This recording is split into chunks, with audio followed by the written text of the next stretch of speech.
All right, hey everyone, welcome back for another deep dive. Excited for this one. Ooh, me too. Especially into Ne Zha 2.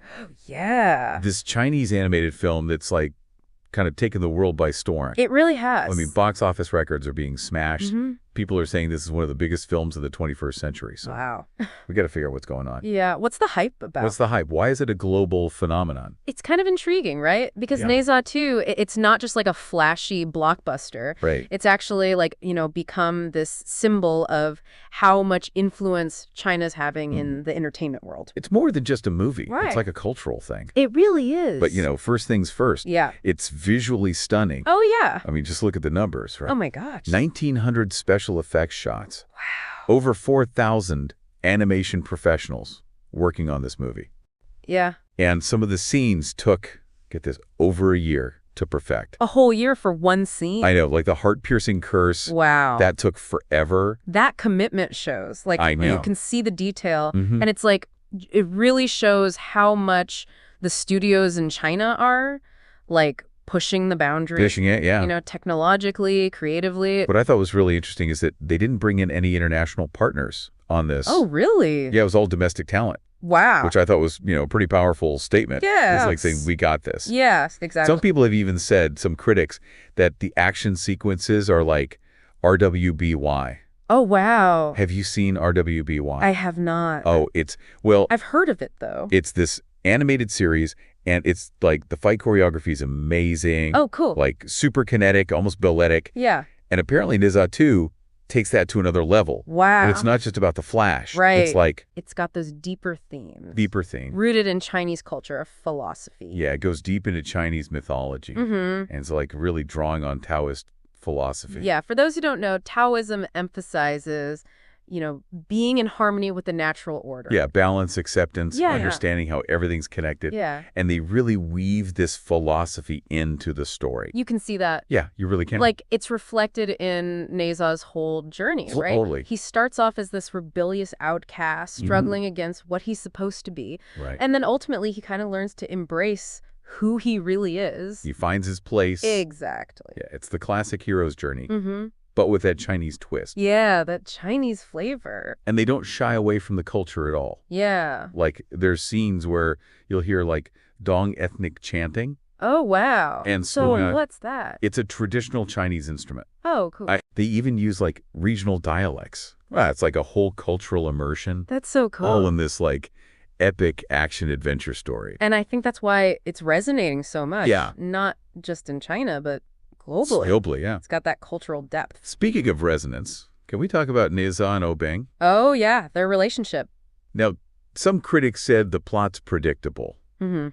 but I was surprised by how much Yeah. like emotional depth they put into that dynamic. I'm glad you brought that up because I think it would have been so easy Yeah. to just fall into those, typical sequel tropes. Yeah, yeah. Especially the whole hero versus villain thing. Right. But they developed their camaraderie in such a nuanced way. It is nuanced, yeah. Like, there's this empathy and understanding between them. Totally. Even though they're kind of on opposite sides. Right, right. Yeah. It's almost like Shakespearean. A little bit. Yeah. The way their fates are tied together. It is. You find yourself rooting for both of them, Mm-hmm.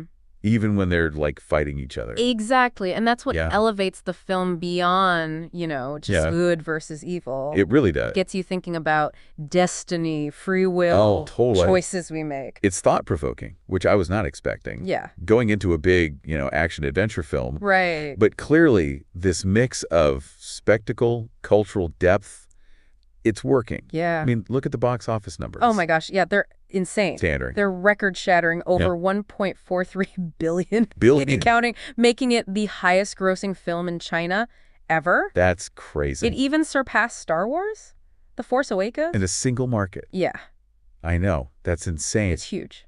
It's more than just money, though, right? Oh, for sure. It's like a whole cultural movement. Yeah. There are hashtags like Oh, really? raise the national flag for Ne Zha. Wow. People are connecting with it. Yeah. On like a personal, patriotic It's like level, it's like a symbol of national pride. Like, Yeah, this is yeah. China's rise as a cultural force. Mhm. Their entertainment industry is showing that it can, Yeah, compete with yeah. and even surpass Hollywood. Okay, so we got a visually stunning film, Yeah. culturally rich, deep, Compelling characters. compelling characters, global resonance. Yeah.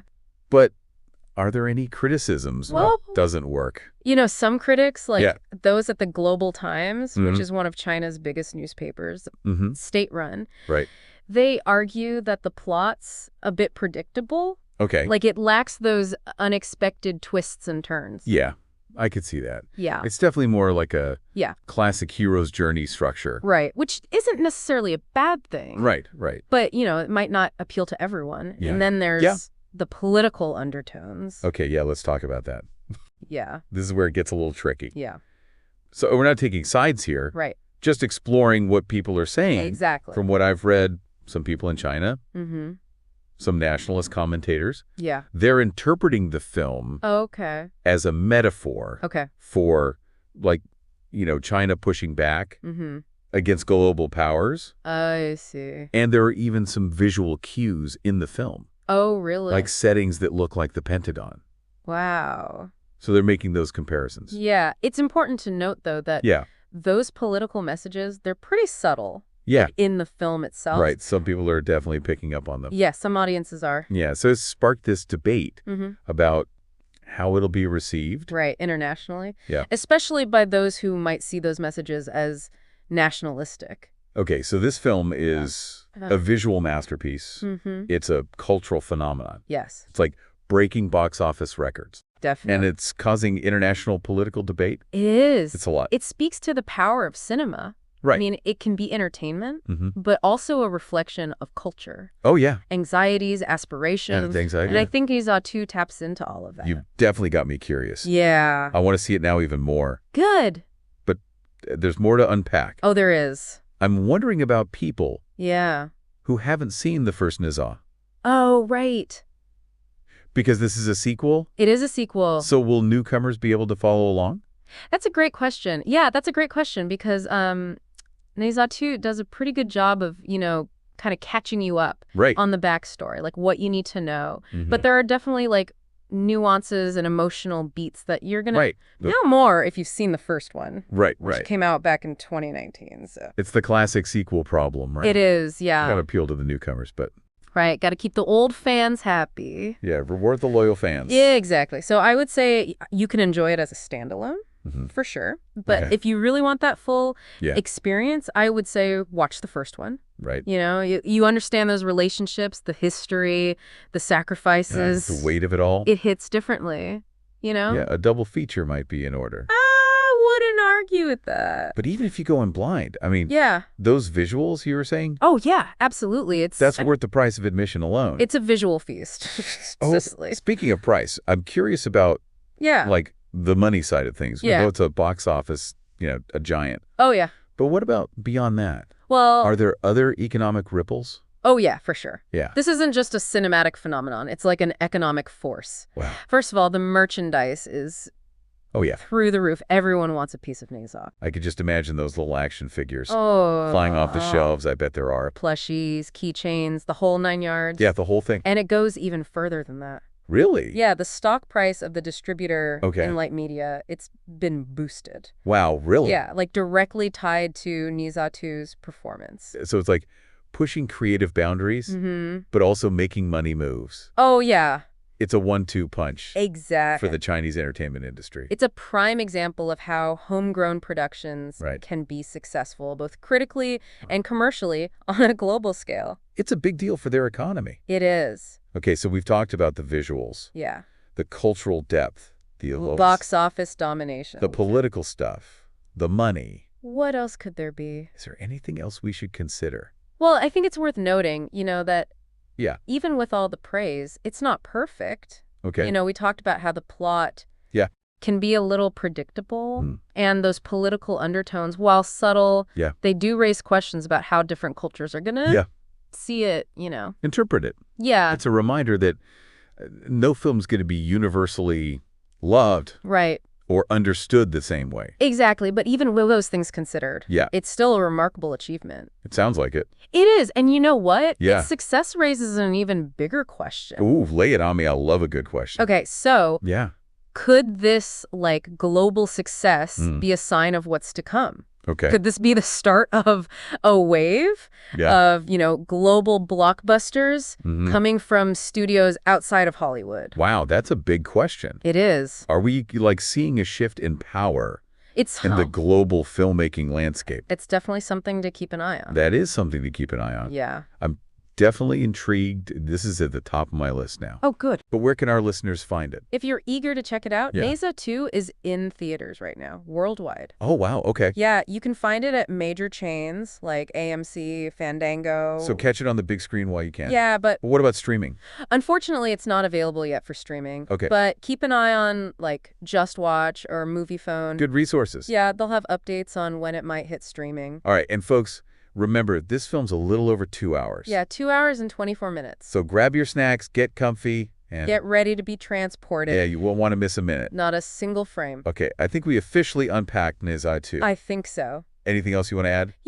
I think it's important to remember that the conversation around this film, Right. it's not over. Mm. Like, what it means for the future. Yeah. We'll be keeping an eye on that. For sure, this will be debated for a while. I think so. But for now, this is the end Yes. of our deep dive. It's been a pleasure talking about this. Yeah, it has. Fuo. We look forward to diving into another topic on our next deep dive. Yeah, until then, Keep exploring, keep those questions coming. keep those conversations going.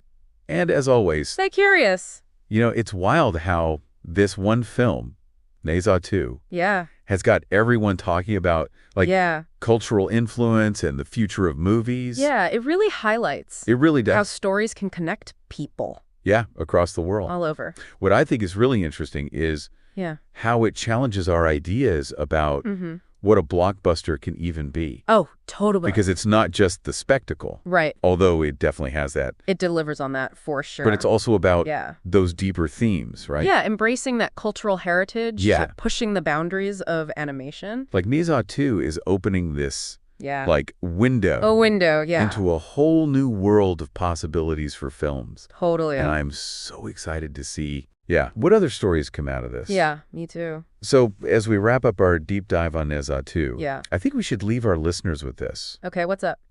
This film has shown us that a movie Mm, could be both, yeah. like a huge hit Yeah. and something that's culturally important. A touchstone, yeah. It can entertain you Mm-hmm.